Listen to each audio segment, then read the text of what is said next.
بوشا be be آگے سے ان کو جواب دیتی ہیں تمام قانونی کارروائی حامد خان کے ذمے لگائی گئی ہے، قانونی معاملات وہ دیکھیں گے، ہمیں کچھ بھی کر کے حکومت کو ٹھکانے لگانا ہے۔ فرح گوگی ان سے پوچھتے ہیں کیا یہ مشکل نہیں ہوگا، جس پر بشرا بی بی نے کہتی ہیں کہ علوی کو لانچ کرو، علوی جو ہے علوی کو ماموں کی طرف لانچ کرنا ہوگا۔ اب یہ ماموں آپ کو یاد ہے کہ جس وقت عمران خان صاحب کو 9 مئی کو گرفتار کیا گیا تھا اور ان کو کسٹڈی میں لیا گیا تھا، اس وقت بھی عمران خان صاحب کی ایک آڈیو سامنے آئی تھی۔ وہ آڈیو ان کی مسرت جمشید چیمہ کے ساتھ تھی، اور اس آڈیو میں عمران خان صاحب جو ہے وہ اعظم سواتی کے ماموں کا ذکر کر رہے تھے۔ آپ کو اگر یاد ہو، اگر آپ وہ آرکائیوز میں سے یا کسی بھی جگہ سے آپ کو وہ آڈیو کا ریکارڈ مل جائے تو آپ اس آڈیو کو دوبارہ سنیے گا جو عمران خان اور مسرت جمشید چیمہ کے ساتھ تھی، اس میں بھی اعظم سواتی کے ماموں کا ذکر تھا۔ اس کا مطلب یہ ہے کہ یہ ماموں انفیکٹ کوڈ نیم تھا اس وقت کے چیف آف آرمی سٹاف کے لیے۔ یہی مطلب ہو سکتا ہے نا، اس کے علاوہ تو اور کوئی مطلب نہیں ہو سکتا کہ جناب یہ ماموں جو ہیں یہ ایویں تو سامنے نہیں آ سکتے۔ ماموں اگر سامنے آئیں گے تو پھر کوئی نہ کوئی گڑبڑ تو ہوگی نا۔ اب ماموں کا مطلب یہ ہے کہ وہ یہ چاہتے تھے کہ اس طرح کی کوئی کارروائی ہو جس نے پاکستان کی اسٹیبلشمنٹ میں انریسٹ کریٹ ہو، اور ماموں کو اس انریسٹ کے اندر اپنے جو گروپ ہے اس کی مدد سے جو ہے وہ انٹروین کرنے میں آسانی ہو جائے پاکستان آرمی کی موجودہ لیڈرشپ کے خلاف۔ اور اگر اس بات کی تصدیق چاہیے تو پھر آپ کو عثمان ڈار کا انٹرویو جو انہوں نے کامران شاہد کو دیا تھا وہ سننا پڑے گا، کیونکہ وہاں پر جو عثمان ڈار صاحب ہیں وہ اس بات کا اعتراف کرتے ہیں کھلے بندوں میں، پبلکلی آن ایئر ٹی وی پر، کہ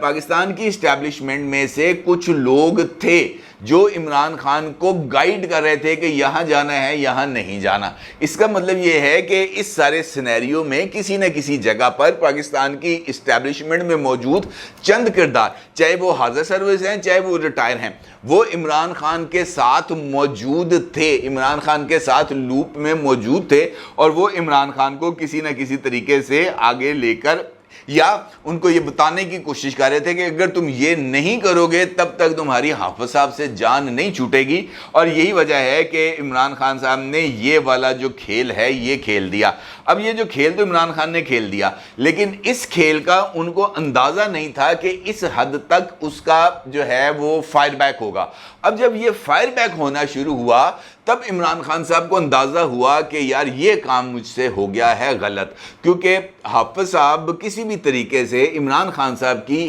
اس حرکت کو نظر انداز کرنے کے لیے تیار نہیں ہے، اور ہونا بھی نہیں چاہیے۔ دیکھیں پاکستان کے اندر پاکستان کی اسٹیبلشمنٹ نے کوئی پہلی مرتبہ نہیں ہے کہ پولیٹیکل لیڈرشپ کے ساتھ طرح کیا، یہاں پر تو پولیٹیکل لیڈر کو اور اس وقت پاکستان کے سب سے مقبول اور ان سے زیادہ مقبول کوئی بھی لیڈر آج تک پاکستان میں نہیں آیا، انہوں پھائے لاتا ذوالفقار علی بھٹو کو پاکستان کے اسٹیبلشمنٹ نے پھائے لگا دیا، پھانسی پر چڑھا دیا۔ اس کے بعد ذوالفقار علی بھٹو کے بعد 2 پاکستانی سیاسی شخصیات جن میں نواز شریف اور محترمہ بینظیر بھٹو ہیں، ان دونوں کو ایک دوسرے کے سامنے کھڑا کر جس طریقے سے ساتھ اقتدار کا پنگ پونگ کھیلی گئی، سیسا کھیلا گیا، وہ بھی اپنی مثال آپ ہے۔ اور جب ان دو لیڈرز جو ہیں وہ اپنے میچورٹی کے لیول پر آئے، چارٹر آف ڈیموکریسی سائن کیا، تو پھر اس اتفاق رائے کو خراب کرنے کی بھی ہر ممکن کوشش کی، اور اس کے بعد اپنے پروجیکٹ کو کامیاب بنانے کے لیے سیاسی توازن کو خراب کیا گیا، اور لیاقت باغ میں محترمہ بینظیر بھٹو کو شہید کرایا گیا، یا شہید ہوئی وہ۔ تو اس کا مطلب یہ ہے کہ اس سارے سینیریو میں آپ کسی بھی صورت اس بات سے انکار نہیں کر سکتے کہ ان واقعات کے باوجود بھی، 12 اکتوبر ہونے کے باوجود بھی، 5 جولائی ہونے کے باوجود بھی، 27 دسمبر ہونے کے باوجود بھی، کسی پاکستانی پولیٹیکل پارٹی نے جی ایچ کیو کے باہر یا پاکستان کے کنٹونمنٹ میں جا کر ایک پتا تک نہیں توڑا۔ تو اس کا مطلب یہ تھا کہ ان کو اس بات کا اندازہ تھا کہ پاکستان کی فوج کو ہر طرح کیا عزت و احترام دینا ہے، آلدو کہ وہاں پر کچھ شخصیات ہو سکتا ہے کہ وہ اس سسٹم کے لیے سپوائلر ہوں، لیکن سارے کے سارے جو پولیٹیکل جو ہے وہ جو ہیں جو ہماری اسٹیبلشمنٹ ہے یا پاکستانی فوج ہے، اس کو آپ ان تمام غلطیوں کا ذمہ دار قرار نہیں دے سکتے۔ عمران خان نے تو اٹھا کر فوج ورسز عوام کا تاثر دینے کی کوشش کی، اور یہ ایک عملاً بغاوت تھی۔ اب اگر یہاں پر اس موقع پر عمران خان کو بیل آؤٹ کیا جاتا ہے یا عمران خان کو معافی دی جاتی ہے تو پھر یہ راستہ بھی کھل جائے گا۔ کل کس منہ سے جو ہے آپ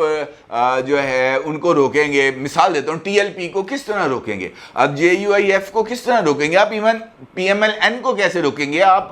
پاکستان پیپلز پارٹی کو کیسے روکیں گے؟ پھر تو کنٹونمنٹ ہی ہائیڈ پارک بنے گا پاکستان کا، کیونکہ سب کو پتا ہے کہ یہیں سے خبر نکلے گی، اور یہاں سے خبر نکلے گی تو پھر یہ خبر بہت بڑی ہوگی۔ لہٰذا اس کو ونس اینڈ فار آل یہاں پر روکنا، یہاں پر آ کر اس معاملے کو بریک لگانا، ایک دیوار کھڑی کرنا بہت زیادہ ضروری تھا، اور یہ دیوار اب کھڑی ہو چکی ہے، اس کے اندر کوئی دو رائے نہیں۔ لیکن اس سے بعد اگلا مرحلہ اور زیادہ پیچیدہ ہو جاتا ہے۔ عمران خان کو پکڑ لینا میرا نہیں خیال کہ مسئلے کا حل تھا، البتہ عمران خان کو قرار واقعی سزا دینا پاکستان کے آئین اور قانون کے مطابق تو شاید اس سے اس کا راستہ روکا جا سکتا، لیکن بدقسمتی سے جس وقت یہ پروجیکٹ بنایا جا رہا تھا اس وقت عمران خان کو سپورٹ دینے کے لیے یا عمران خان کی منزلوں کو آسان کرنے کے لیے ٹاپ ٹیئر لیڈرشپ کو بدنام کرنا بھی ضروری تھا، اور ان کو جیلوں میں ڈالنا بھی ضروری تھا۔ اور جیلوں میں ڈالنے کے لیے یہ جو پنیریوں کے اندر انہوں نے لگائے تھے نا ججوں کی اور وکیلوں کی ایک فصل تیار کی تھی، اس کو پھر جب یہ سجایا گیا مختلف انصاف کے مندروں میں تو وہاں سے پھر اسی طرح کا نتائج سامنے آنے تھے جیسے اب آ رہے ہیں۔ آج ایک خبر میں نے دیکھی صبح جو اس بات کی طرف مثال دے رہا ہوں میں آپ کو، کسی بھی پارٹی کو جلسے کی اجازت دینا یا نہ دینا یہ ضلعی انتظامیہ کا کام ہے۔ اگر یہ بات ضلعی انتظامیہ سمجھے کہ اس مقام پر کسی پارٹی کو جلسے کی اجازت دینے سے نقص امن کا خطرہ ہے تو وہ اجازت دینے سے انکار بھی کر سکتی ہے اور کوئی متبادل مقام کے اوپر جلسہ کرنے